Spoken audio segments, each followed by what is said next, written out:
to see you all again, Priority List members here at Avery Point. It's been a while since we brought you all onto the property, the site, to give you an update of what's going on with our first 3 buildings, 2 residential buildings, and our first clubhouse. So we brought out the big guns, Ron, Senior Superintendent for this project with Brinkman. Ron, do you mind just giving the folks a brief update about what's been going on? Sure. To the right is CB1. First week in June, we'll be starting framing.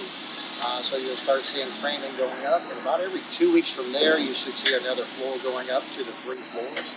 So that'll kind of take you through CB1. Behind us over here is RB1. That's going to follow probably about a week and a half behind CB1. So the second to third week, we'll be starting framing over here at RB1. And that one will continue to follow behind it. Every 2 weeks, we should go to another floor coming on up. Kind of straight in front of us over here is RB2. We're just starting foundations. And we're continuing on foundations probably for the next 30 days. About 30 to 40 days, we'll be ready to pour the slab on grade on RB2. Awesome. So that's Fulton Landing behind us, Emerson Square, our first clubhouse, and then the foundation getting ready for Stafford Glen.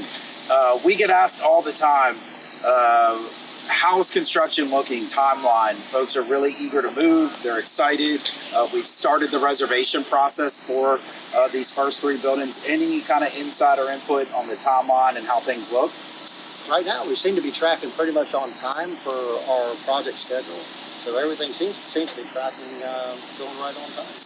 We provided you with a sunny, drought-filled weather, no rain. So we look forward to staying on time. Sounds good.